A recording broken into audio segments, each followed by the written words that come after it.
right, everybody, welcome to What the Hell. This episode we're going to talk about is Base Camp Lindsey. Basically, it's an organization to where they're trying to well, not really trying, you're getting everything geared up to house homeless veterans.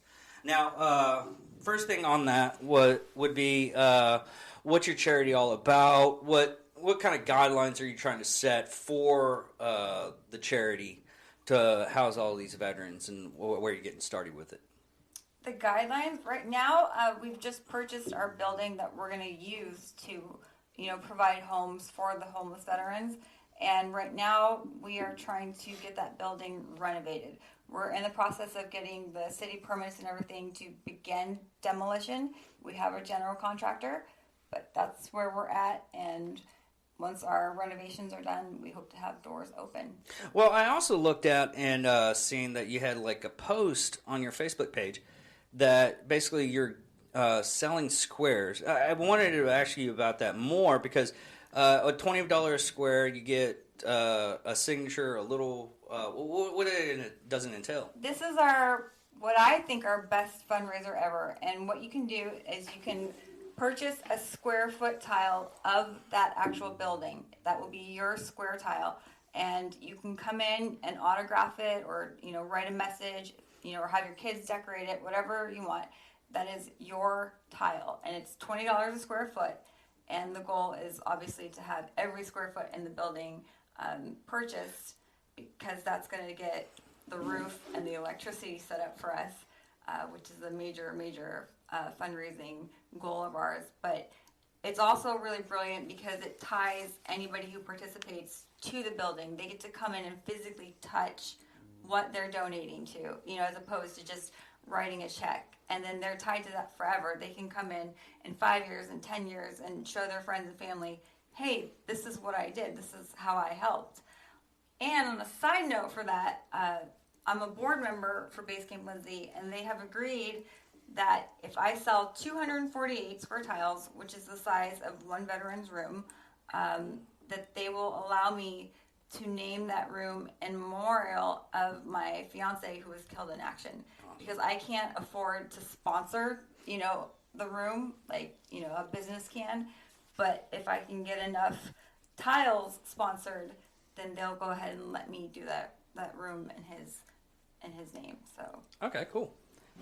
Now, another thing is how did this charity started up? When we were talking before we actually started filming, you were saying that Chris Patterson, not the bad one right now, but set it up to start it.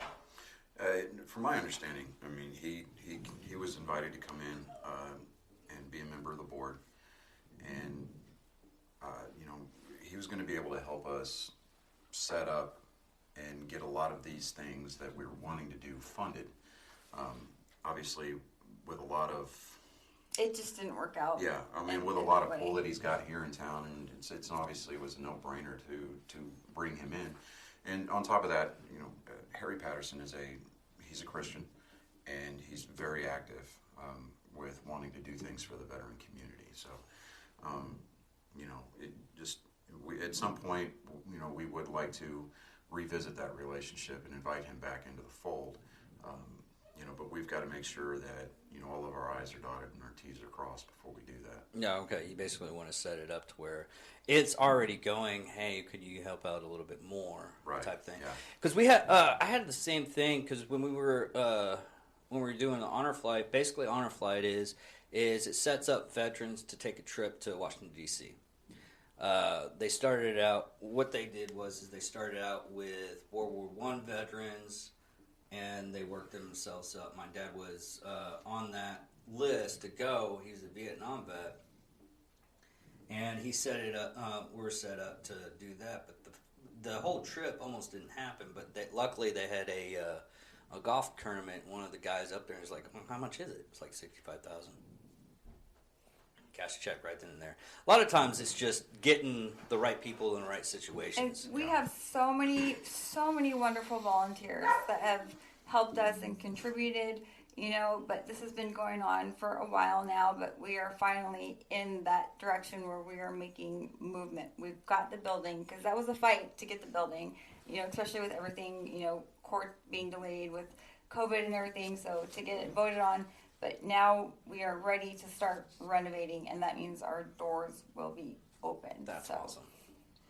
Yeah, and that's the one thing too. It's, I've said it before, but it's like, as military members, we get trained to do a mission.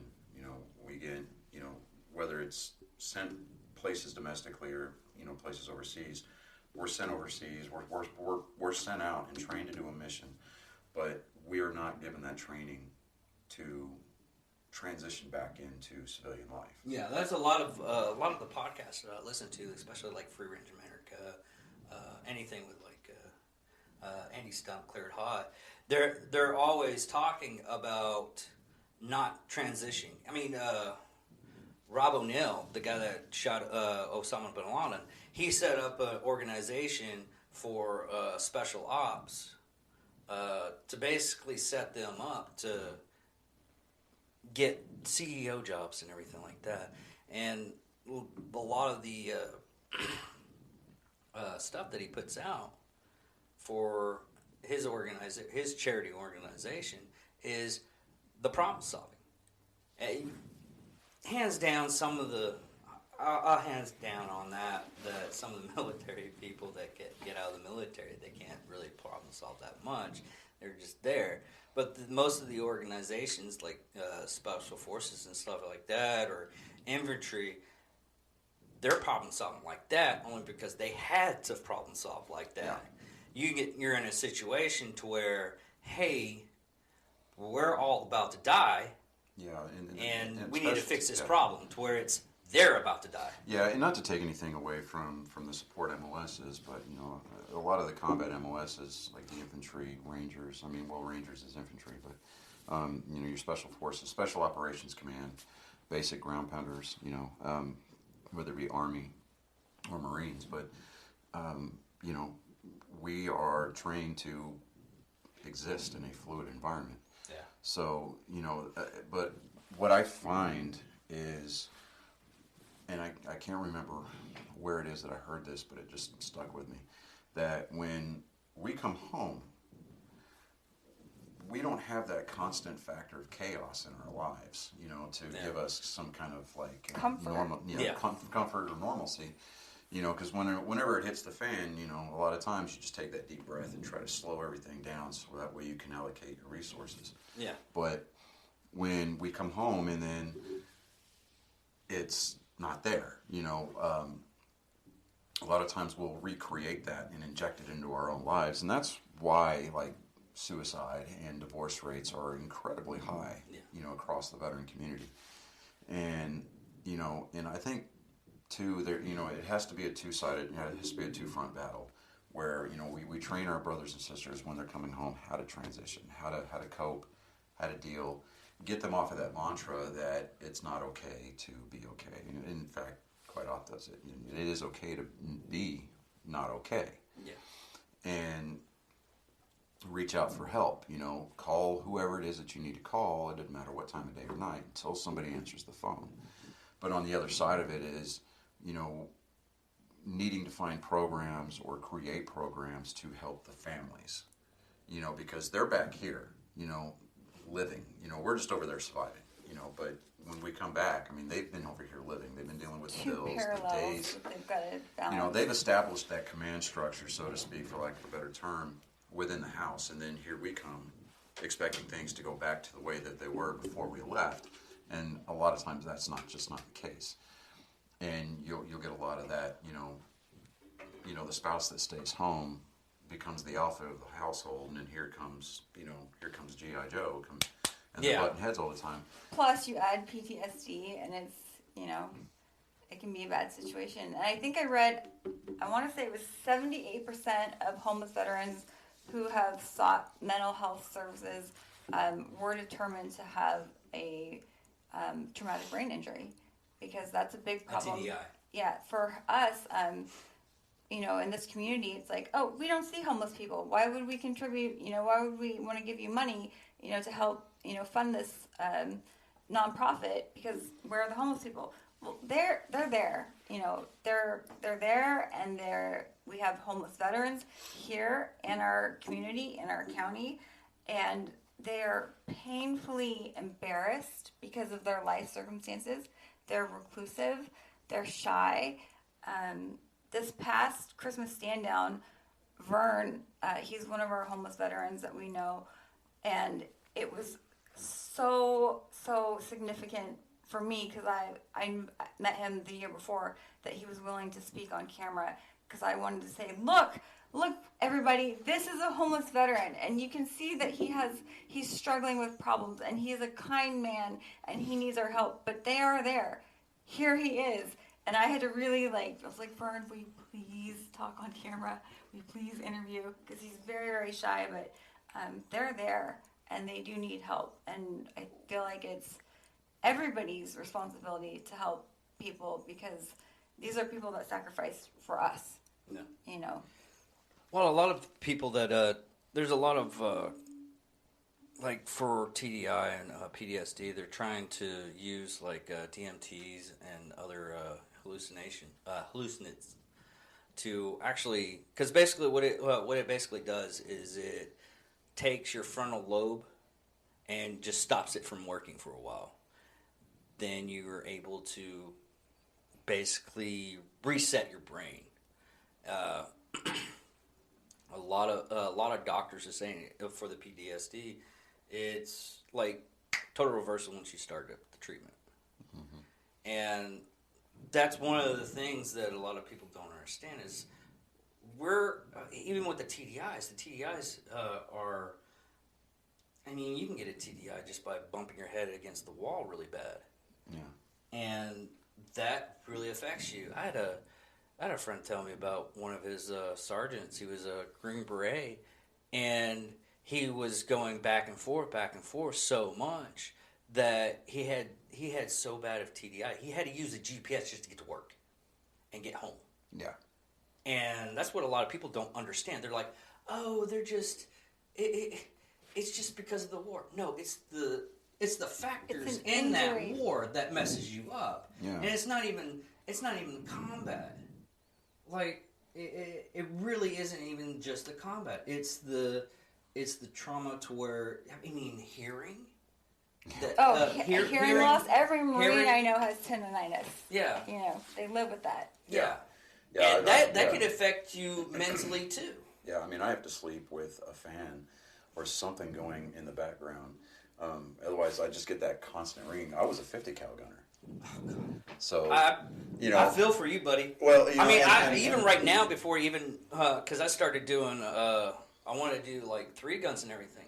I put in soft ones, then I cover up because I don't want my hearing that bad. Well, because, back in the day, 18, 19, 20 years old, you're 10 feet tall and bulletproof. So the only time that you put your earplugs in was when you were at the range. And then, of course, then you take that, these are 18 and 19-year-old kids. I say that now because, I'm older. I was 18 when I went in, but I'm like, we're sending 18-year-olds whose, brain synapses haven't even fused yet to go deal with adult situations that most adults don't even, ever have to imagine comprehending. So what does that do? Yeah, that's a lot of the cases that I was like, even now, even with the new administration, the old administration went in and it's like, hey, we need to bring these people back. We need to stop doing this bullshit.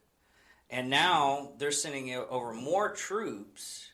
I'm like, listen, we did this, so our kid, because right now we're still fighting a war that, okay, when it started, I was old enough to have kids. Yeah. And now we're still doing the same conflict that my child has a chance to go to, which I don't want my child to go to have that chance. That's one of those things. Yeah. I've got a 25-year-old. Currently he's a police officer in Amarillo, but he was born when I was in, and when he graduated high school, he went off and became an infantryman, just like his old man,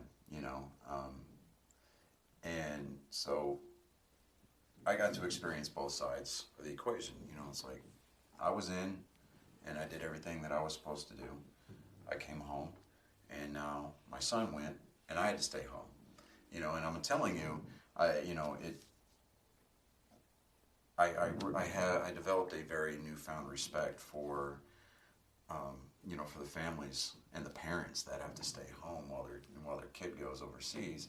Because I'm sitting here, my kid's going overseas, and I'm just like, there was Murphy's laws of combat. One of them is that the world is, professionals are predictable, but the world is full of amateurs. So I mean, a number of dumb things can happen. We've got these kids that we're sending over there, and we give them the best training, or they get the best training, militarily in the world, but we're just not giving them the tools. I mean, the tools and the resources are there, and I think that a lot of the reason why we still have this stigma of PTSD just kind of hanging over us is that, we had that culture of toxic leadership in the military. I was part of that regime of, if you talk about it, you kind of sort of have to turn in your man cards. Yeah, or not even that. Or you're penalized for it, basically. Yeah. And that was a lot of things. It's like Amity Stump even talked about it. He was like, if you talk about you might have some kind of problem, then you might get your top secret clearance. And you could be discharged. And now people are afraid of getting help from the VA for PTSD because they're concerned about not being able to have weapons. Yeah. I had that conversation with somebody the other day, and they were being serious. Yeah. So. Yeah, if the VA rates your PTSD at a certain stage, they basically tell you no longer can own weapons. Yeah, I read about that they were trying to repeal and on that. one side I understand, it's for safety, but when you try to breach the firewalls of the Constitution, I mean, every other Constitution every amendment in the Constitution is insured by the second. Yeah. And I know that that's a slippery slope, and we can turn this into a pro or anti-gun argument. But if we're training these kids now, men and women, to go overseas and handle, and I hate to use the term military grade because I think anybody who's been in the military just laughs at it. Yeah, only because it's like. So you're getting something from the lowest bidder? Yeah, it was military, because I had a conversation about my jacket. He was like, "Oh, but that's a military style jacket, so it's really good." I was like, "Dude, this jacket's a piece of shit." Yeah, right. It's like you know how many layers I have to wear under this Gore-Tex to keep myself warm. Exactly. But and it's like, okay, so we're sending them over there, and they're training with all of these different weapon systems, and they're employing them, and they're using them with a degree of lethality that is very impressive. But then we're bringing them back home, and then we're telling them, you can't own a rifle, you can't own a pistol. Yeah, it's basically the point to where, okay, we're going to teach you how to kill, and we're just going to let you go. Yeah. Yeah. Or here's some medication. Yeah. You're not feeling good. That's another medication. thing. The reason why I'd rather have like DDIs and marijuana. And for a long time, until I started doing research myself, is there was a guy, Logan O'Hare. He works. He does Grizzly Forge, and he shattered his back. He had and it wasn't anything military. It was he was trying to be a big man and move a gun safe, and it fell on top of him. Ooh. Ooh, yeah. Ooh, yeah. That would kill me. Yeah, well, anyways, they were basically doing pain management and trying to give him With a back injury, that happens, yeah. Yeah, and even my story on that is my mom had a dislocated disc, and they had her on pain management, and this is 2001, where the fixing of a back was 75% chance to where now that it would go wrong. Yeah. And nowadays, it's 80 to 90% chance it will go right. Yeah. What happened with her is they just kept on throwing pain medication, and she eventually just killed herself. Yeah, and I'm very advocate about people that's like, well, I have back pain. Start on pot. Just do pot. And like, well, they're giving me these Oxycontins and stuff like that. It's like you will get addicted to that. Yeah. And to the point to where even if, say, you had surgery and you're on Oxycontin or any other of the high end, it'll throw you down a well. And then they take it away because your you've pain gotta should be be on over the- by now. You got to go to those clinics. You have to go to detox just to Yeah. get off that. Yeah, you know, and I believe in vaccinations. Don't get me wrong. Don't. And for those of you watching and listening, don't take it that way. But I mean, like as far as like antidepressants and anxiety and like attention deficit drugs, I'm so anti-pill. I mean, I would like It is right for some people. Yeah, but some. It's, I mean, literally But it's not a have fix-all. Yeah, you have to twist my arm just to get me to take aspirin a lot of times. Like my girlfriend is constantly getting on to me. Like I'm like, I don't feel good. She's like, well, did you take something? I'm like, well, yeah, I took something. I was like, I always have headaches. There actually is, if you have like a real bad headache, instead of like taking pills and everything. Yeah, there's a pressure point right here. Even better for you though. Instead of the pressure point, go for a walk. Or drink- Long When my kids have walk. headaches, The I'm like, endorphins and everything like that will kick in and everything. Your headache will be gone. I had a really bad headache one time, and I walked from over in Avenue K to over here. It was a 2-hour walk in flip-flops, and a lot of people probably think I'm crazy because all I was doing was like waving at cars at the time, which I am kind of crazy. But anyways, you need to rock with us. Yeah, that beautiful segue. Okay, so Marissa oh yeah, and I, yeah, the Marissa rocking. and I, we are members of Thomas Fowler American Legion Post 169 here in town. Which you should also join.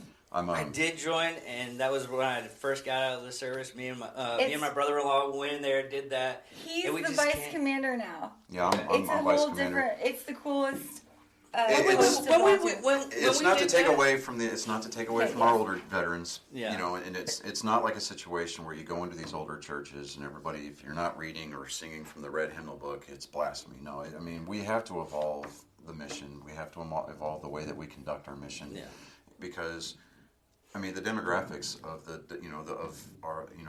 spectrum of veterans is not only getting younger, but it's diversifying.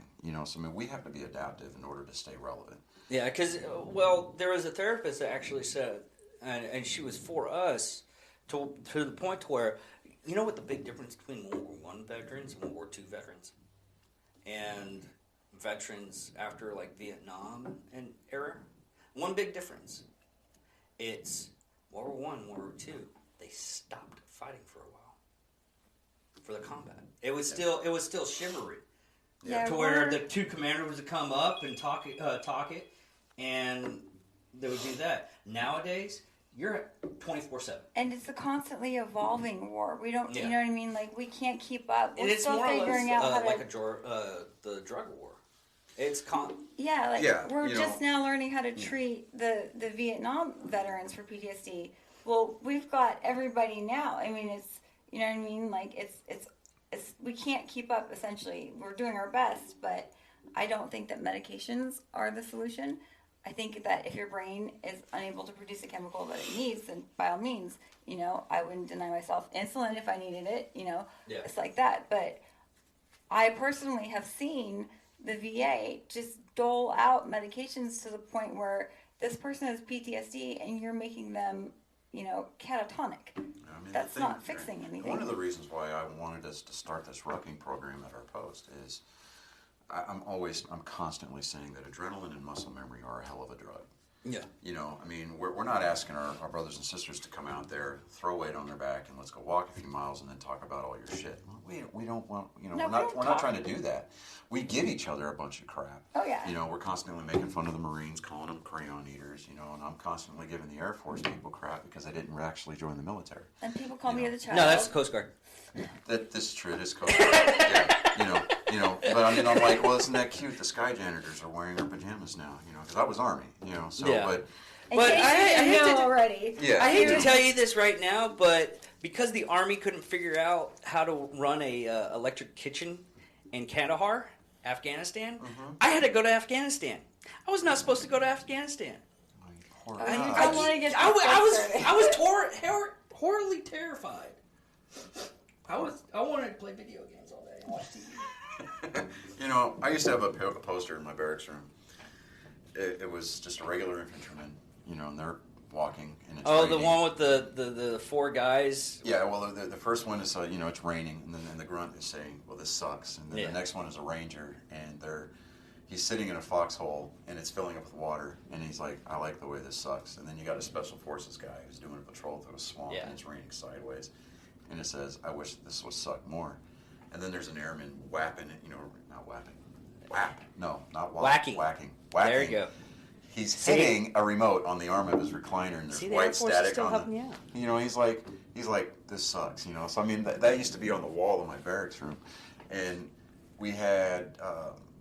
He was a loadmaster for the Air Force, and they were attached to the 101st. Which is a really cool job. Yeah, the loadmasters, but I mean, they're anally retentive. I mean, everybody knows that. I mean, you can't bring dirt on my bird, but yet here you are, looking like you pulled your uniform out of an airplane case. They're loadmasters. They get away with everything. See, but that's the kind of that's. I mean, we can give each other crap, and it's like that type of friendly. I mean, it's back and forth. I mean, nobody ever really takes it personally. I mean, no, that's the greatest group of people I've ever been a part of. But we get each other out, and the purpose of the whole rucking program is to get us out of the house.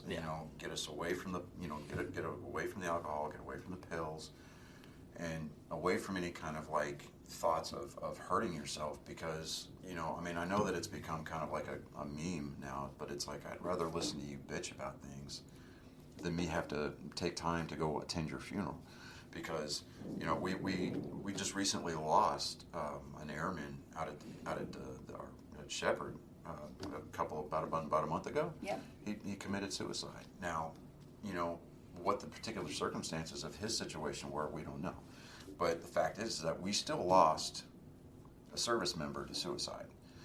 So I mean, he became one of those 22, and.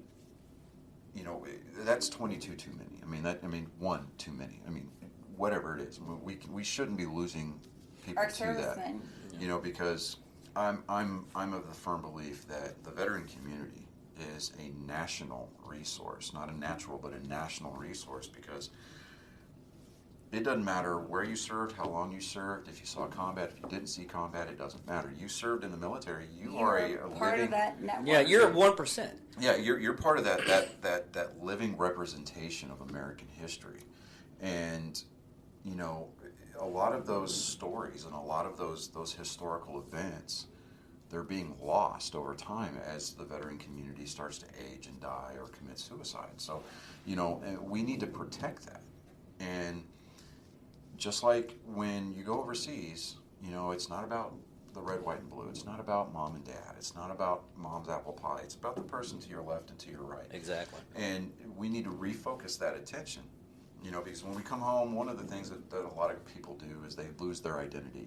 They're like, well, I'm not a warrior anymore. Especially going into a civilian job, it's like, you guys don't invite people over for Thanksgiving. You don't have my back. I have a flat tire. You tell me, Well, not even that. It's more or less someone comes up to you and they're being aggressive and everything, and you go up and it's like, I will take your freaking head off. You meet me in the Connex box.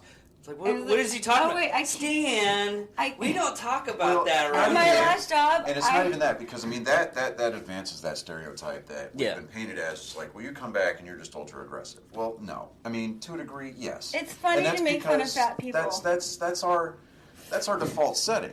That's not okay to regular job. I found out. I mean, I'll tell you. It's our default setting to when we're being pressed on, we push back, because I mean, look, this is my ground, I'm staking claim to it. But when we come home, a lot of our brothers and sisters, they lose that identity.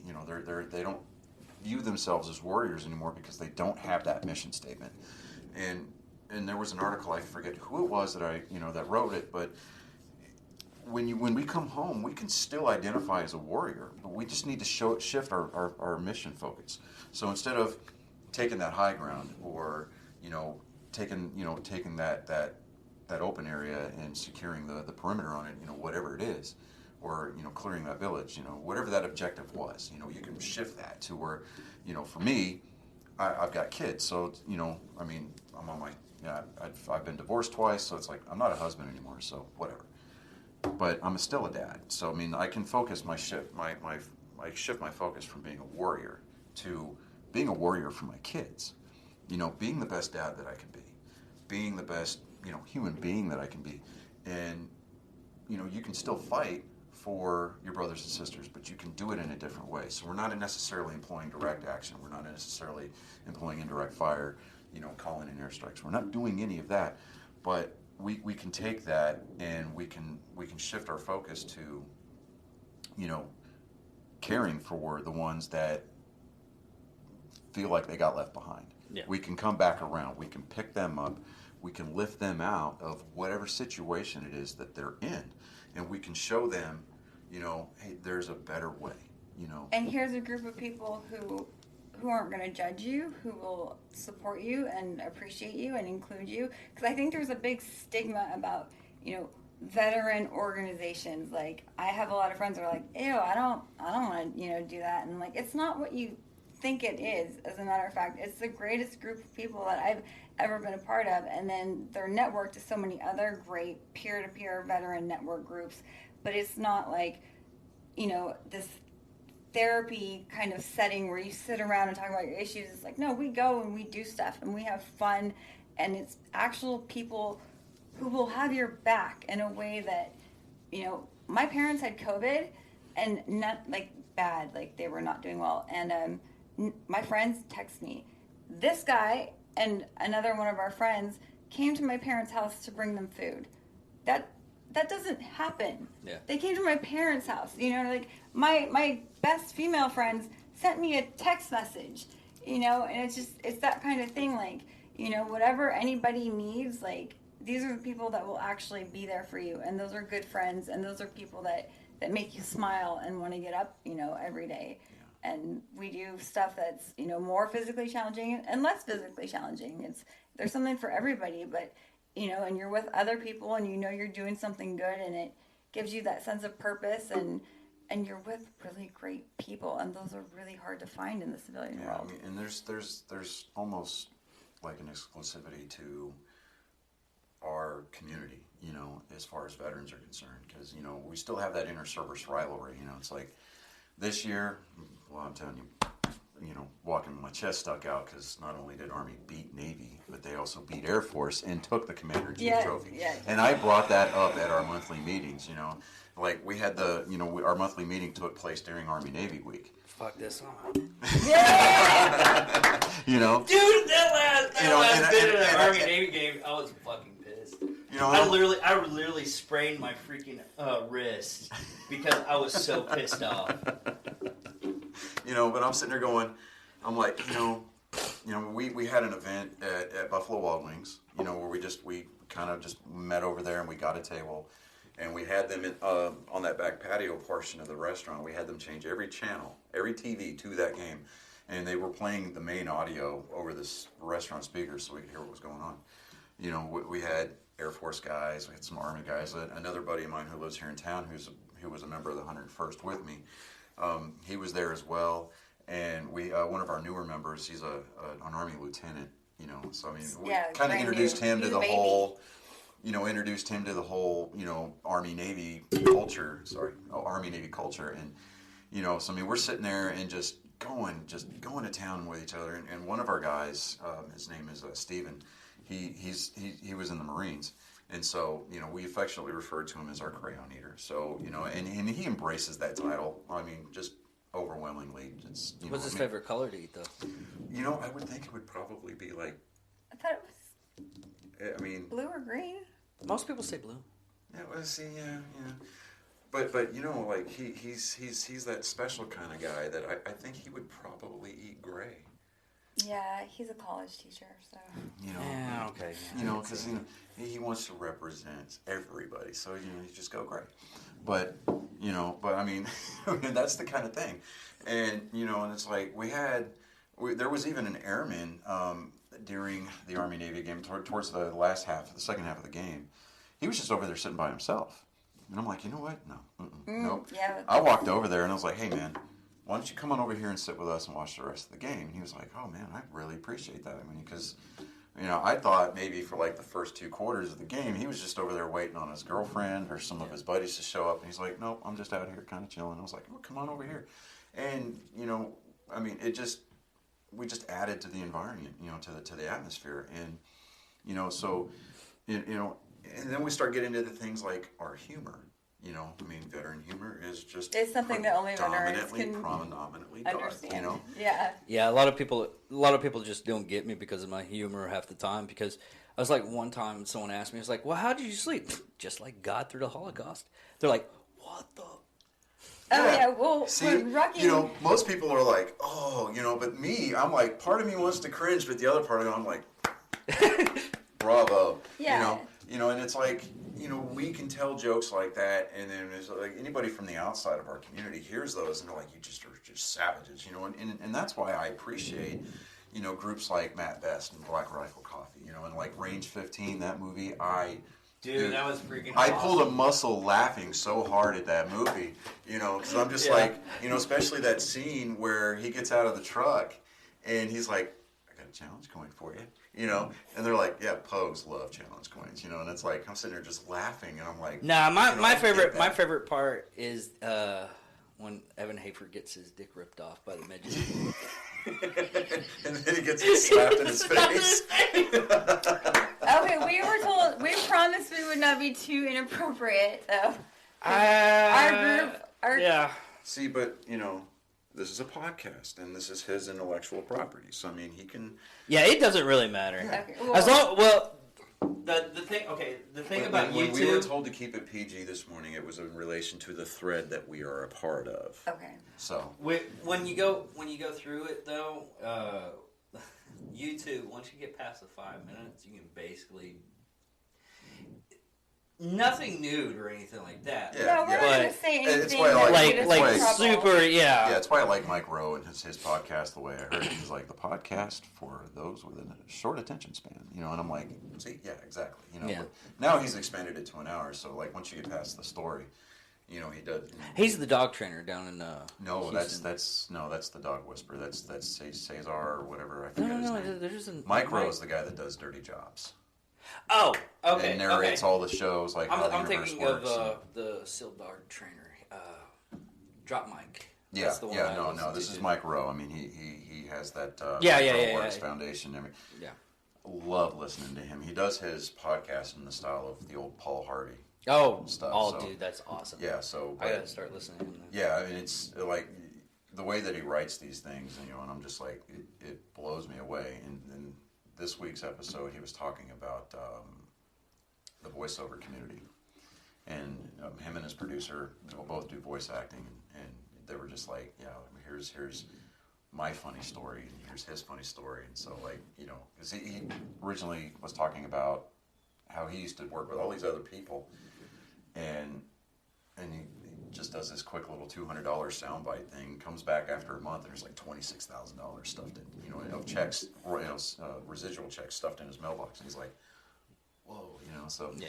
But... Buy a square foot tile! Yes, see, there's the shameless plug, I mean, but,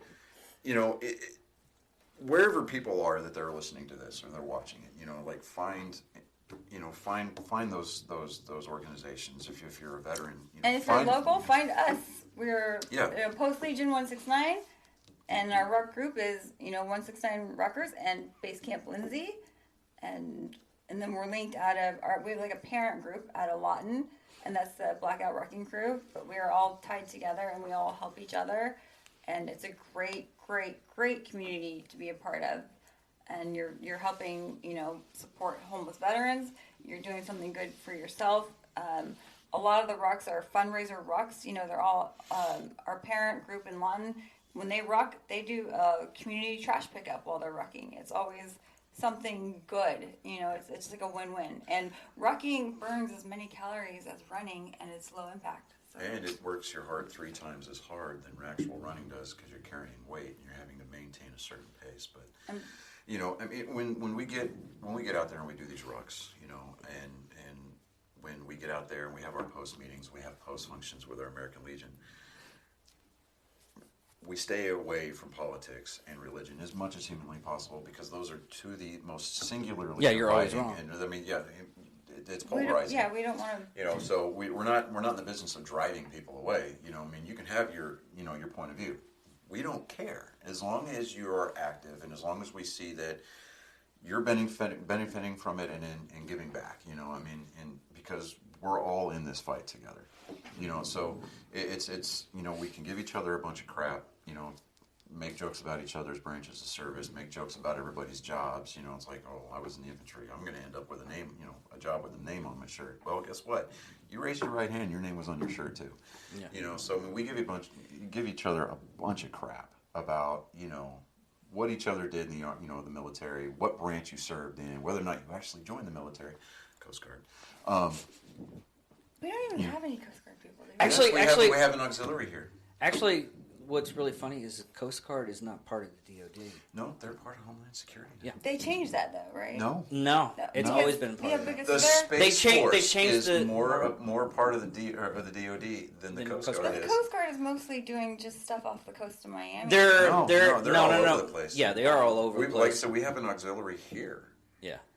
I mean, granted, it's basically a glorified bass boat, and I would like to go visit them just to say hi and see what they do. Yeah, they had actually, okay. They had a display set up. I forget. I think it was like at a gun show. I think. Yeah. All jokes aside and everything, Coast Guard is basically, depending on what you do, it's basically a mixture of fire department, EMS, and law enforcement. Yeah, drug interdiction. They do stuff. drug interdiction. Yeah, in some of the higher profile areas, like the crazy stuff they've done. Yeah, it's there was freaking that guy ridiculous. there was that guy off of the coast, off the Gulf Coast. People running the speedboats. That they had to get. They had that. The drug runners had that submarine. Dude jumped off of his boat. It was freaking awesome. And the sub's trying to submerge, and he's banging on the hatch, and he's trying to open it up. You know, he got it open. Yeah, he got it open, and they stopped that sub because I mean the dudes they didn't want to flood it out, but yeah. You know, I mean, some of those guys are you know they're hard. I know a little bit about what they do because I worked for Border Patrol, and I remember there'd be like what they would do is Border Patrol is another one that's got kind of scared me. They would have cruise ships come in, and meanwhile the cartels would have these special like magnetic devices where they would stuff them with drugs and then stick it to the bottom of a cruise ship. So then it was Coast Guard that had to secretly, quietly, without disturbing, you know, the cruise guests, you know, dive under this cruise ship and, you know, retrieve those metal items full of, you know, cocaine or whatever. And it was pretty crazy. Yeah. I mean, I wouldn't want to swim under a cruise ship. I mean, you know, but like, you know, to our point, you know, with the point you're making, you know, yeah, I mean, we can give any branch a degree of crap. But at the end of the day, I mean, we're still all brothers and sisters, and that at the crux of it all is both the mission statements of both Base Camp Lindsey and our rugging program through the American Legion. It's to, you know, bring relief and safety to people who our earned community. It. Yeah, you know, it's like you went over there and you know you served. You gave up a portion of your life, and in some cases, gave up sections of your sanity and or body, so that way we could all run around like complete assholes here at home and be free, and and argue about whatever we want to argue about. Yeah, so I mean, the least, I mean, and it's not even a situation of it's the least that we can do, because then it just sounds like, hey, I'm just doing this for you.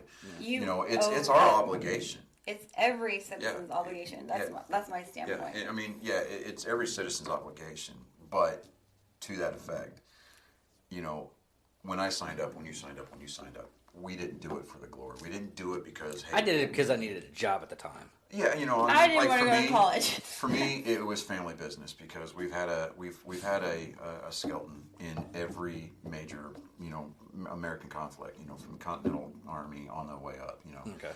You know, so it's kind of I say it's a family business, but you know, we've served in the Marines, we've had Air Force, Army, Navy. My dad was a Navy vet for 20-something years. He served in Vietnam also, you know, just like your dad did. But, you know, so, I mean, and then my oldest son, he joined the Army. He became an infantryman just like I did, you know. And in fact, when he graduated AIT and earned his blue cord, I turned him blue with my original infantry cord when I graduated in 95.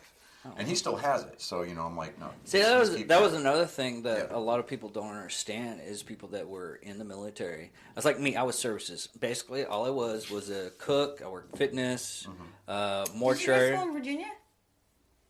I got to go to a fitness school in Virginia. No, they just put me into the thing. It's Oh. like, you're a fitness instructor now. I'm like, okay. So I had to read up Yeah. because my workout routine, everybody's at that place, their workout routine was basically build muscle. My workout routine is basically like a gymnast. Get people to pass their PT tests. And that too. But and we did honor guard. Our organization does oversees honor guard. We oversee honor guard, doesn't mean we're in honor guard. Right. Mortuary affairs. Yeah, and Yeah. those are Services those are is important so jobs. ambiguous because you don't know where you're going And to logic. get it. You know, Yeah. services, like, you could be doing mortuary or you could be, serving food. It's Yeah. real. I remember that. That's like it covers a lot of ground there, and Yeah. you don't know where you're gonna end up. But what the factor of that is after we get out of the service, it's like, I told her, it's like, what'd you do in the military? I was like, well, I was a cook. I made sure the people that were going out and killing people, made sure they had a full stomach throughout the day. And they're like, well, what do you do now? Well, I got my degree. I got like a certificate for robotics, to work on robotics and everything, which I never used. I can work on it. I can do PLCs and everything like that. I had to re-grade myself since after I did the course, and I also did working on jet engine blades up at Hellmat, and I've done really, really weird and odd jobs. I was a maid for a while. But, they always have that stigma. It's like, oh, you're in the military. I bet you're going into security and everything like that. Or, well, I actually did security. I was a correctional officer, but I already. Ew, I was too. Yeah, that was horrible. Worst job I've ever had. Yeah, I mean, And then it gets to the point to where they just see you as, oh, you're in the military. The only thing that you're probably good at is just, busting down being a door kicker. No, that would be my job. Yeah. It's like, oh, you were in the infantry? You get a door? Yeah. They're like, no, it's like a lot of times, everybody gets those stereotypes, and it's like. What is it? Open mouth, close your eyes for the door explosion? Yeah. Close your eyes, open your mouth, because the whole pressure. I mean, like you breach and then you throw in a flashbang, or you breach and then you go in and you pry the room out. But I mean, people go, well, what'd you do in the military? Like, well, I was in the infantry. Well, oh, what's that? Well, we were the guys on the ground. So I mean, we do like combat actions and combat operations. And they would just automatically just assume. doing patrols too. Yeah, patrols. I mean, securing the area. There was. Years and years ago, we invited a Russian general out to NTC, out in California, to observe a training rotation. And NTC, the Op 4 out there, they take American tracked vehicles and they weld a bunch of facades and stuff on them to make them look like Russian vehicles. At least they did back in the day. And this Russian general was observing the Op 4 unit, and he said that was probably the best trained Russian unit he'd ever seen. And then we just kind of just shattered his entire reality when we told him those are Americans and those are actual American vehicles. And he said the reason why the American military is so good at war fighting is because war is defined as long periods of boredom broken up by sporadic moments of chaos, and the American military, in the Army specifically, is we practice chaos on a daily basis. Yeah. How do you feel about them getting rid of the shark attack?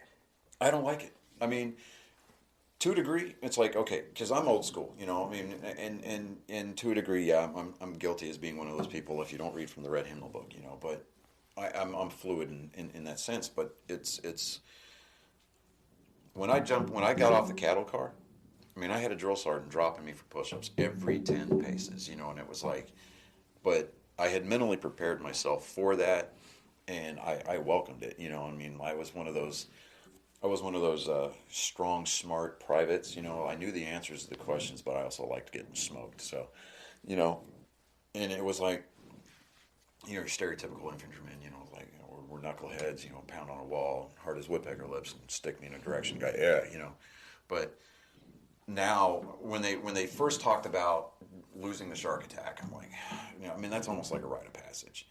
But now they're talking about, oh, well, it's not so much that we're trying to be gentler or kinder. It's we're going to introduce this problem-solving thing, and it's like, okay, we're going to assign you into squads, and your squad has to be responsible for taking care of this objective. And that's how they gauge you. And I'm like, that's what training is for. That's what basic is for, because we teach you how to do the job. Then you do your FTX at the end, where I hate the term bivouac, but when you go out to the field at the end of your training cycle, and you have to employ everything that you've learned over the previous 8, 9, 10 weeks.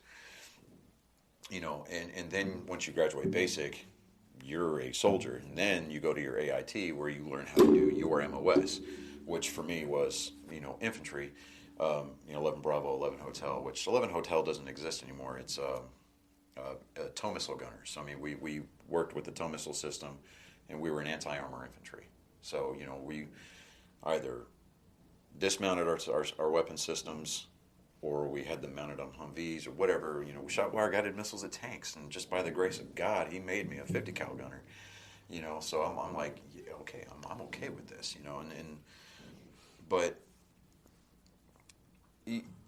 I agree, but I don't agree with it at the same time. It's kind of a hard position. They're thinking about going back to it, and only because of the reason why they're thinking about going back to it, because they actually implemented it. Yeah. Then the guy that developed it, he goes down to the troops and everything, to the basic trainees and everything. It's like, is this stuff?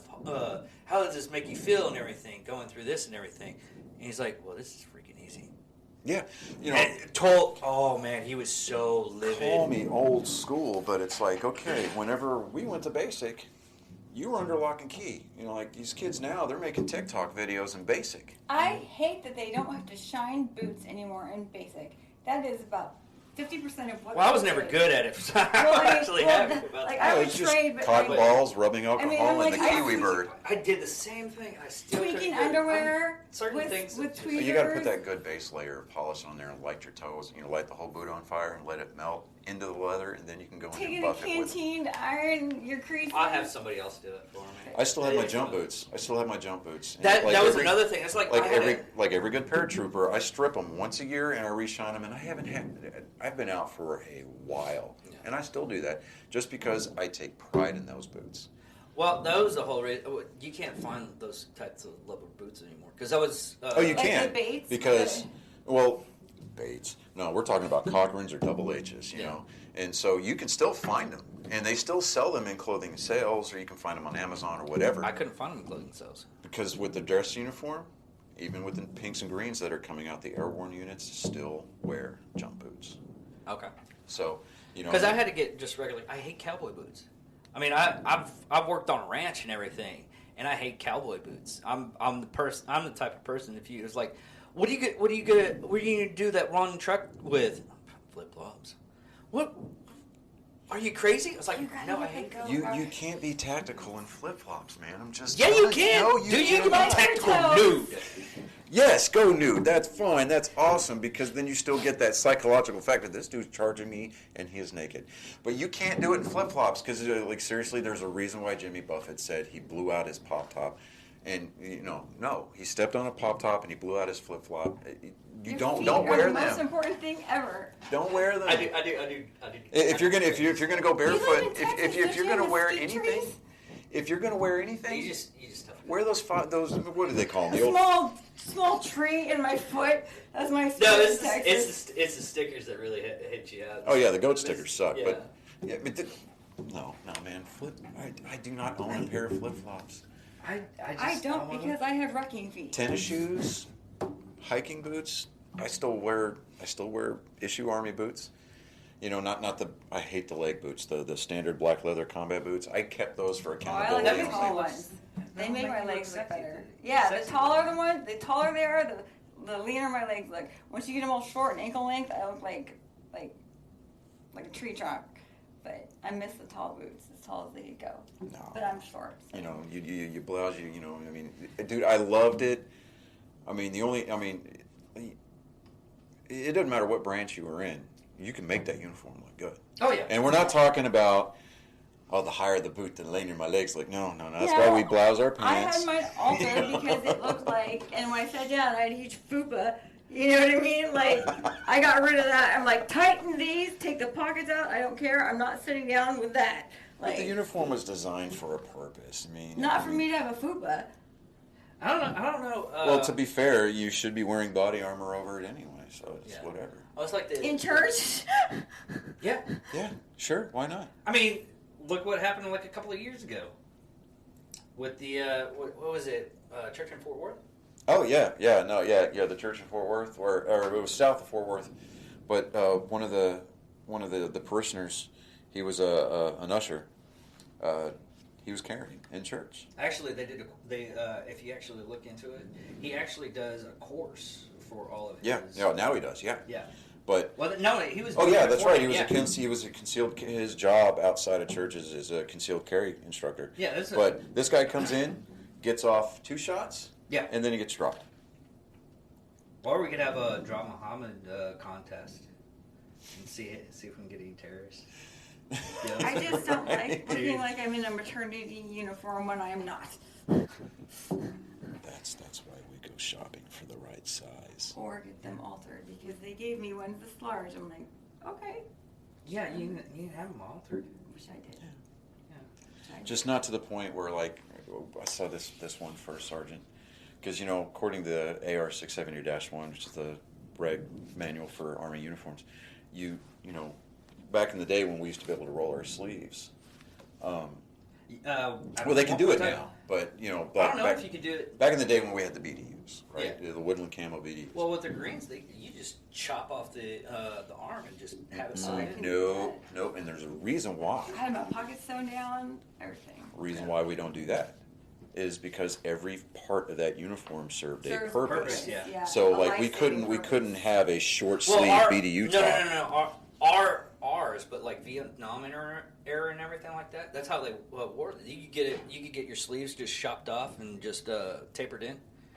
Well, but they encourage the cuffing, the rolling. Yeah. And the reason why, and this was the reason that I was always given was, and if anybody out there knows better or knows differently, please direct all comments at him. But, it's like if like with your NBC stuff, if somebody gassed us or whatever, even if it was just CS gas, you should be able, you roll your sleeves a certain way, you'd be able to pull them down and cover your arms. Because it doesn't matter how many times we got sent to the gas chamber, it still gets in your skin, and if it gets wet, you're sweaty or whatever, it's cold outside, it sucks. It's always you could breathe it in like vape smoke now, but, I was like everybody, well, other than that, because I had like 3 types of uniforms, because I had to have, 4 technically, because I had just a you had your duty polo. uniforms, I had like a whites, polo shirt, and I had my cooking attire. Yeah. And then I had my BDUs. Did you have the gym pants that were pleated? The pleated khakis? No. Oh, pleats in my pants. I had Dockers. Yeah. No. I went out, just got the same style but different color and everything. I mean, I had the basic stuff. You had your Class A uniform, Class B, which is basically just without your coat. What about the class? I forget what class, but they went to Old World War. Or the World War II. Yeah, the pinks and greens. Yeah. Dude, to me, I loved that uniform. I always loved that uniform. Sure. I hated the Class A's, except on payday activities, when you have to wear them once a month. You're standing there making sure all your shit's straight. It's like, you know what? Like, yeah, I look good, And then you go out and then the Sergeant Major trashes you because he thinks that something's wrong, But it's fine. That's part of it. But try an Old Guard. Oh, yeah. No, those guys, I have, like, huge respect for those guys because they DNC every day. Yeah. And I mean, it's But religion. looking good is part of it. Yeah. I don't like sloppy people. Yeah. I mean, it's not so much the fact that you're looking good. It's the self-discipline. Yeah, that you look like you care, that you're in a uniform. Well, it's like that animal saying, if you want to start off your life a little bit better, just make your bed. Make your bed, yeah. Yeah, make your bed. Absolutely. And I started doing that. I've been feeling better about myself. Yeah, it's like you get down, you straighten your sheets out and everything like that. And you make your bed up. You put the pillows where, and yeah, I've got more than 2 pillows. Don't at me. you know. But it's like, you know, you get your bed all squared away, and you Swiffer your floors and everything like that. You dust everything down. You feel better, you know, because I mean, it's not clutter, it's not chaos. If you need to find something, you know where to go. Yeah. You know, and that kind of goes back to why we don't sew our pockets down. You know, because we had, you know, everybody. Sorry. You know, we go to the field. Everybody carried stuff in the Not the the Yeah, I field, always- but you for know. day to day, like even day to day, because you know there's no field uniforms. Always- I There's was no always- garrison command staff, uniforms. so I sat at a Doesn't desk. matter. You were at one point you were a soldier. You know, so it's like you're supposed to be able to be ready to go at any moment. And I that was your another- job. I That did was have another- an unaltered uniform, but That was another thing that I was kind of weirded about. It's like you went from the Air Force to the Army. I did. Why did you downgrade? They said Or they did would. you just get tired of 5-star The hotels? Army said they would pay for my Downgrade. student Okay. loans Okay. because I had a lot of student loans, I see what you and did there.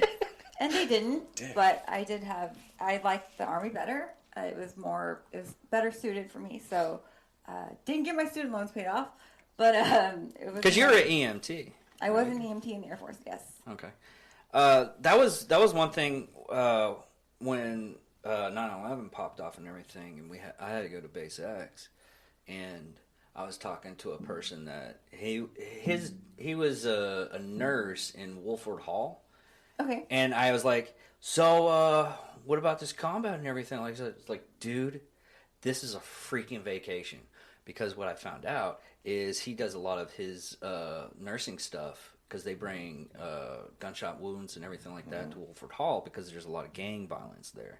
And I was like, really? And I was like, yeah, dude, it's like World War II D-Day battle, like constantly every day. I was like, whoa. That was not my Yeah, experience and like at all. your special operators, your SEALs, and your Green Berets, whenever they, you know, the ones that select medic as their specialty, they I believe they're supposed to do like a year-long internship at a high They're at a basically physician like a high level trauma ER, like New York, Los Angeles, Chicago, New Orleans. You could probably message Marcus Luttrell because that's what he did, Yeah, and find out about that. Right, Because yeah. I haven't. yeah, because I had gone to the SF recruitment briefing, filled out my 4187. I wanted to go to SFAS. That's where I wanted to take my career. Yeah, you know, that's where I wanted to take my career. God had other plans for me, which is fine. I don't. What regret second that at all. language were you going to take? You know, if I What were remember your right. choices? Well, you can take any second Well- language. You have to do a second language. Yeah, well, in the Army, depending on what language you took, dictated what group you went to. Yeah. So, you know, I wanted to learn Arabic and I wanted to learn Russian. Those are, I think, the two. You know, top but ones. Russian, because I mean, those paid like a high. I mean, not high, but like those still at the time had the foreign language proficiency pay bonus, which I don't think Massive Russian bonus, does anymore, yeah. but Chinese does right now, I think. Probably. probably. But you know, downgrading, really? Dude, that sticks under my skin. I'm like, really? You got him. You got him. No, it's like, dickhead. Good God. You know? It's like taking any shit from you, Sky Jam. What the hell?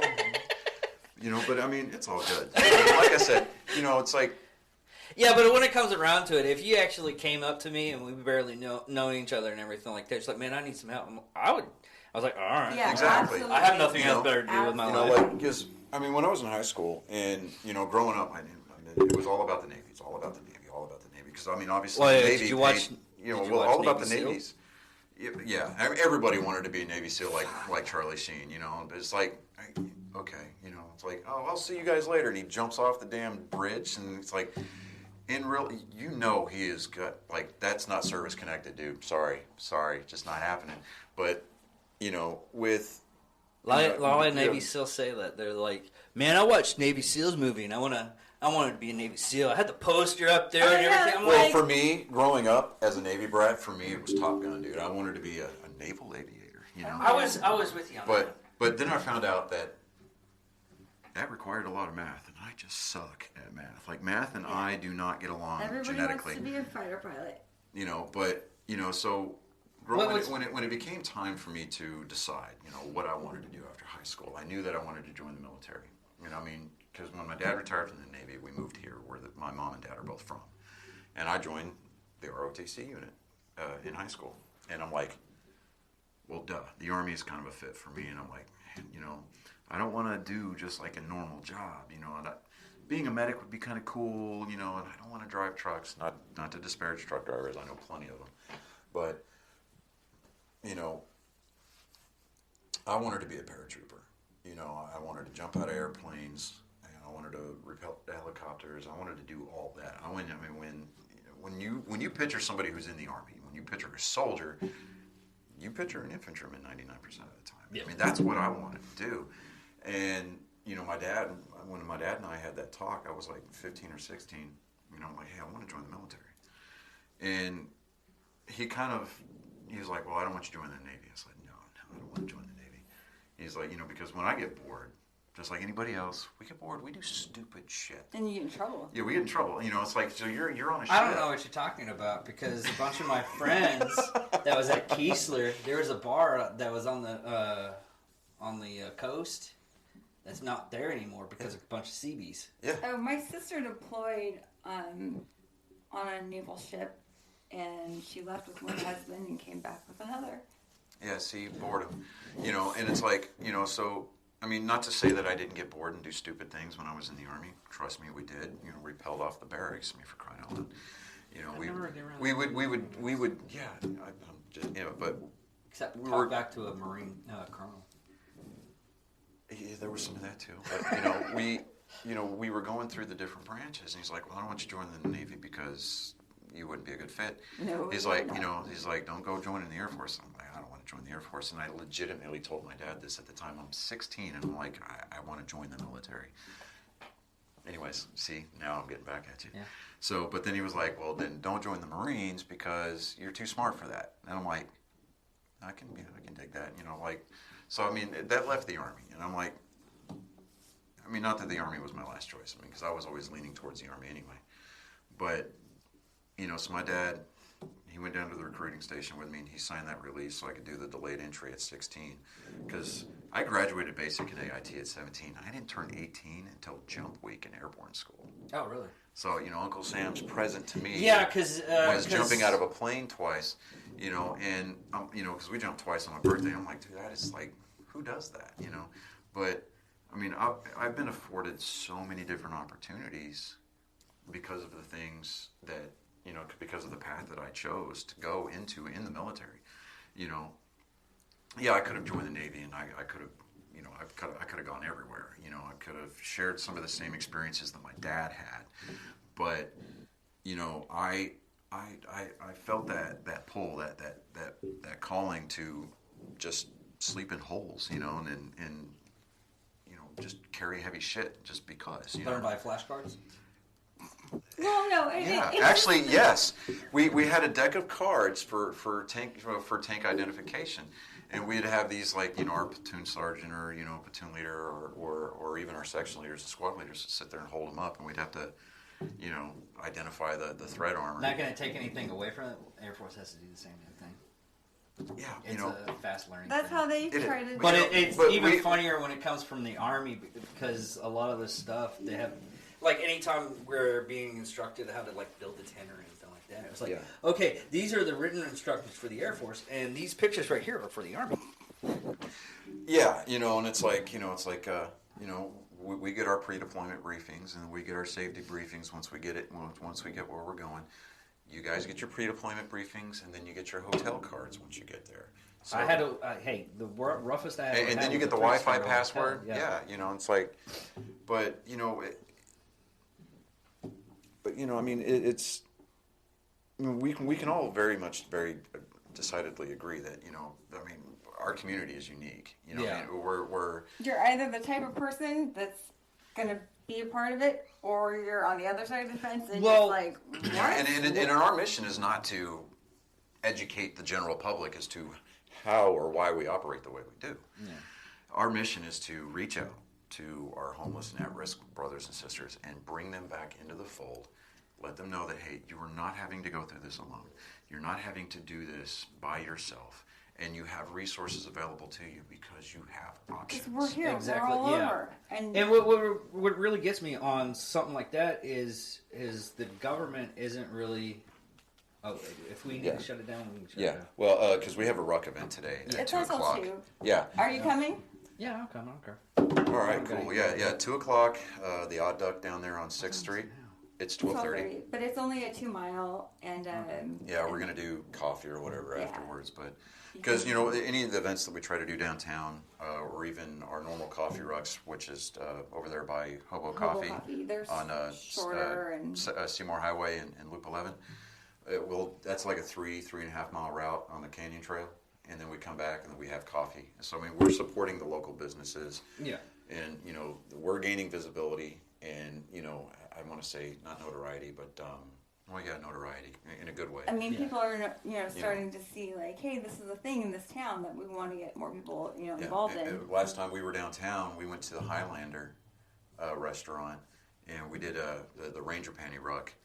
Oh, and everybody brought And, pants dude, except me to go to the Highlander. They all changed. I Screw didn't. those. Dude. No. I'm sorry. Okay, I'm sorry. These are my brothers. Just because you don't have the legs for it I doesn't cannot. mean No, it's not that. You sweat for one instance in those things, and for what? Okay, my idea is this. Okay, and Evan Hafer had the idea of it. What it was is it was a Spec Ops guy. Everybody like looked up to and everything like that. It's like, you know what? These motherfuckers think I'm straight as an arrow, and I'm about to see some dicks, and that's what it is. They're like. He was like, "Oh, we got to do Ranger panties because if you sweat a little bit, everything's out." The entire they have liners for a reason. No, though. you gotta look on my Facebook for the Ranger panty. Really? Do you really think those work? Yeah, actually, they there was do. a guy. Michael. They do. They couldn't bend over. He had to tie his shoe, and he had his wife do it because he's like, I can't bend down. And I was like, thank goodness. It's because he cut the liner out. Well, I can. There's things. My friends, my peers, I can't unsee that part of their legs ever. So, but it was fun. It was a lot. Of fun. And the idea of the Ranger panty got brought up because it's like, well, if it's good enough for these knuckleheads, and it's just something to do. It's just to kind of break up the monotony of it. Costume rocks and we'll do. Well, they actually did away with those for a lot of the Spec Ops. They don't use those. I don't know how they would actually be advantageous. Like, well, the whole thing. Even at one point, they were telling everybody, it's like, well, you can't use underwear in those because the static electricity in them will they actually have go off built-in the bottom. underwear. Yeah, that was the whole idea, but they don't work. Once you sweat in them, you see everything. It's like having like an eye patch, basically, to dress in. I just kept my eyes averted because it was. I wore one of those for like a week, and I was like, what the Dude, They're they so are comfy. remarkably comfortable. They are So comfortable. I comfortable. haven't, but you know what? They invented this thing called spandex, and they work just as good. No, Ranger no, panties see, are super comfy. Ranger panties beckon back to the days of the old gray Army PTs. And dude, I'm telling you, when you're out there and you're on a run, Just there's freeze nothing away. better, brother. Nothing better. You're out there. You're not necessarily swinging your pork sword everywhere. I mean, but you still they have have the freedom. Well, my family members invented this thing called a kilt. It does the same thing, but actually you can't see anything unless I understand the purpose of a kilt. I get it. Well, just totally. I mean, I kin as to why. It keeps you warm and Yeah. everything. Those things don't keep you warm. Well, But that's it why was you fun. move. It But was if it's so much fun, though. I mean, we do. It is. We It do is fun stuff to like see that. that stuff. I mean, I got sick as a dog that we did that jingle bell. Oh, We my tied God. jingle bells to our It was our rucks, Christmas and theme ruck. We were. I had lights. I strung lights. My mom was See, totally your mind different. went there, and that's I'm like, whatever. We So, were all jokes freezing. We aside. had like sleet in our face. We were miserable. Oh yeah, I mean, and it would just, it was already below freezing. Yeah, it The was slush was freezing to the trail, not fun. and it was just like you get soaked and then you get chilled, and The way back, we were just all like, yeah, it the was grubby not. part, like- It was not pretty, but we get out there, like when we get all the snow that we're expecting, Yeah. Mike, who is the other vice commander of our Legion post, he and I go out. We'll get out and just go ruck. Yep. You know, so remember last March when it snowed? Mm-hmm. He and I went out there and did 5 miles, and we covered that 5 miles in like 45 minutes. We were just booking. And it was driving snow. I mean, like, the wind was blowing, especially on that levee that goes along the lake shore. And the wind's real bad over there. I mean, like, one side of my face, our faces were just like white, regular, you know? And we've got a ruck, that memorial ruck will be on the 27th if you want to come out. Oh, and see, here's my kid, my 11-year-old here. Hey, bud.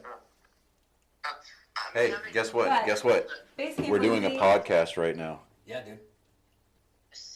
We're talking about Hey! talking about doing those rucks. Remember, you know, like the ones you guys come Yeah, we on. make our kids go sometimes. Yeah, see, like, I mean, dude, he loves it, man. They're used Say, to it. hey, Colin, tell him about how much you like going on those rucks.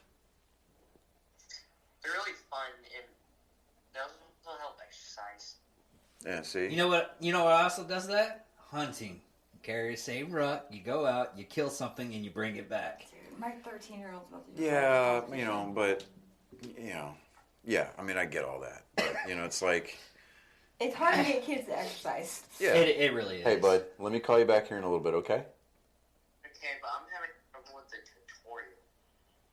Oh, with Assassin's Creed? I'm having the gentle, like the gentle push where you need to knock down any bases. Mm-hmm. Yeah, I'm trying to do that, but these keep on falling down. Practice, young Padawan. See, like, Hey, hey, let me wrap this up, and then I'll give you a call back here in a second, okay? okay, All right, bud, love you. I'll be back.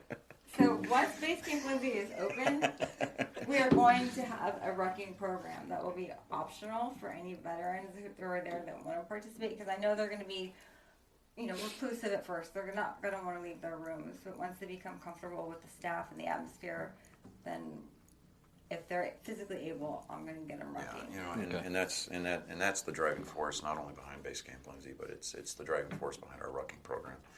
And yes, you can do the same thing when you hunt. Yes, you've made your point. Congratulations. I mean, people are like, what is rucking? Do you have a backpack? Yeah, Do you just have put it in a brick? backpack. Yeah. Put it on and come join us. And when we're talking about it, a lot of people automatically assume that we're requiring a packing list of X amount of pounds. And I'm like, no. Or You running Yeah, that was another thing I was You wondering about. It doesn't matter if you're running. just wearing a Camelback or you just bring Yeah, a bottle it's- of water at first, because not everybody's going to be at the same physical And that's level. the beauty of it, is that you're with a group of people, but everyone is facing their own challenge. Exactly. Whether it be an injury, the weight they're carrying, the speed they're trying to keep up with, because his stride is a lot longer than mine, and Yeah, my stride is as long as she is so tall. everybody's challenging themselves. It's not a challenge against anybody else, but you're always trying to improve and getting better at it, but you're not competing against other people, and everybody's got their own whatever it is, their own reason to be trying to do better. Plus it burns a ton of calories. Yeah, I mean, my knees are shot, my back is, I've got compressed lumbar, and my shoulders are shot, but but I still get out there, and I draw 60% disability from the VA, but I'm still out there because idle hands are the devil's workshop. Yeah, mentally. And mentally it's good for me, physically it's good for me, and I'm able to get out there and invite guys out, And you're invite girls out, outdoors. and we're being active, and you're going to get a lot of these people that are going to bitch and moan. Oh, you're not wearing your mask. You're not socially distancing. Guess what? We're outside, and if we're going to be that large of a group, yeah, we'll wear masks. And but we're that type of a group where Yeah. it's like, because someone asked me, what's the difference between hiking and rucking? And I was like, okay, one, don't ever call rucking hiking again. I'm like, basic differences, we carry weight on purpose, and I don't think the hiking community typically would appreciate the fact that It's actually more or less weight. We've- You wanna make your when you backpack hike, less weight. when you Yeah, hike, yeah, we've you're going for finished- streamline. You're going for we speed. ruck for beer and meat. Well, okay. Now to that end, not to take away from what you just said, but when we're talking about getting guys and girls out of the house, getting them away from the bottles and stuff like well, that. this is okay. I'm talking about events, like Right, but what I'm bigger saying, events. is that You're not making it out. You're making it. we're not making it. Yeah, we're not making it better. We're not making it about what you get at the end. If you want to bring beer, fine. Don't drink during the ruck. We can drink afterwards. But just be mindful of the fact that you are accountable for yourself to get yourself home and/or find somebody to help you. Well, we go out to dinner or something after a big event. Right, but normally. I just I wanted to kind of clarify that for the people listening. And patches. But we go for patches. Yeah, we the events that we do, sometimes we'll get patches made up, and you pay like $5 for a patch or whatever. But the purpose, the end goal, the mission statement, as it were, of these rucks is to get our brothers and sisters out, get them physically active, get their minds off of what they're going through, and get them re-exposed to our community. Yeah, better, safer outlet. Yeah, and it's it a better, is the safer most outlet. diverse, group of people, and everybody is so kind, and you just don't meet kind people in the world. People that Yeah, it kind of basically what I do half the time. There's a lot of strange ones, but if someone's like, "Hey, I can't afford this," here you go, man. It doesn't matter. I keep an extra rucksack in my trunk. From when my 11-year-old. And people are surprised. Yeah. Just out. I mean, to this day, if I help somebody out, they're like, "Why would you do something like that? You're freaking human. Yeah. Stop it. Let's go." Yeah. It's like, at the end of the day, yeah, I mean, we're all about trying to help our veterans. But regardless of whether or not you served, if you're in need of help, we're here, because, we're still responsible for each other at the end of the day. We have to be good stewards of our fellow man. And that's, while we're trying to be exclusive to the veteran community, it does not end in, that's not the end all and be all. The buck doesn't stop there. It helps encourage you being a good person and not just living for yourself because you're a good egg instead of a shitty egg. Yeah. Yeah, so to speak. Yeah, you can be all, magnanimous and altruistic, whatever. Take your $5 or $10 word and plug it in here. But at the end of the day, it's about the kind of person that you want your kids to see. And what kind of an example are you setting? True good people. If anybody from our club was to call me and say, "I just need somebody to talk to," I would break my back to do that. Yeah, I had one guy. It was like I have a veteran page. That one guy was like, "Hey, I need someone to talk to." This is like at 6:00 in the morning. It was just lucky I was freaking lucky. Yeah. I was lucky enough. I was up. I was like, "Hey, what's going on?" And he's like, I was having bad dreams about what happened like 8 years ago. So what is up with that? And I just gave him the whole. It was kind of the whole spill of I read up on it because he was having bad dreams of the combat that happened overseas. Mm-hmm. And I was like, technically what it is just your mind working out the problem now. Yeah. I have several problems with certain things that happen in my personal life, and sometimes my brain just wants to kick me in the butt. Yeah. With that. But on that note, you said you had a fundraiser coming up, and this is the stuff. Yes. So what's the fundraiser? Where was it going to be at? The fundraiser, you can go online to the Base Camp Lindsey Facebook page, and the link is there, or you can go to, it's the North Texas Veterans Relief Foundation, ntvRF.com. If anything, what I'll do is I'll put the link in the description. Okay, perfect. And then you click on that link, and then that will allow anybody to become an investor and buy a square foot of our facility on 6th Street.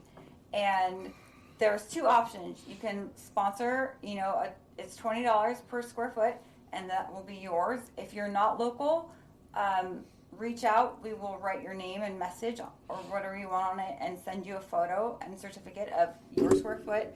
But there's a second option that says purchase a tile for Marissa, which is me, and that will count towards the room that I'm trying to sponsor for Sean Stokes' memorial. who was killed in action in 2007. So you want to click on that one so I can get my 248 tile sold. So this please. is where I can harness my inner micro. You can go to the Base Camp Lindsey Facebook page or go to ntvrf.com or 940-757-0321. Thank you. But, and link in the bio. Yeah. Yes, link in the bio, but it's an awesome fundraiser, and if you're local, then you get to come out and actually see and become a part of that building. So, and if you're not local and you do it, you're welcome to come out anytime, 5-10 years, and show people that, hey, I helped this, and these are the veterans I'm helping. So Yeah, and you don't have to necessarily be a veteran to take part in these programs like the rugging or contribute to Base Camp Lindsey. Every day, Harry, Joe, Sally, whatever, it doesn't matter. It's civilian, veteran, active duty, whatever, it doesn't matter.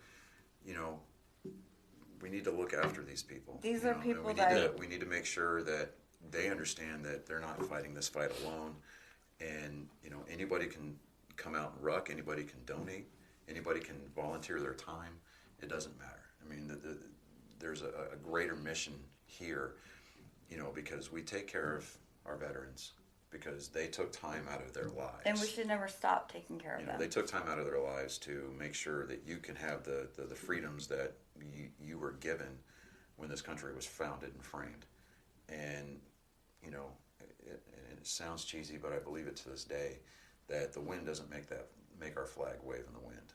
That is the breath of every soldier, sailor, Marine, and airman who has given their lives to defend that flag. That's them making that flag wave.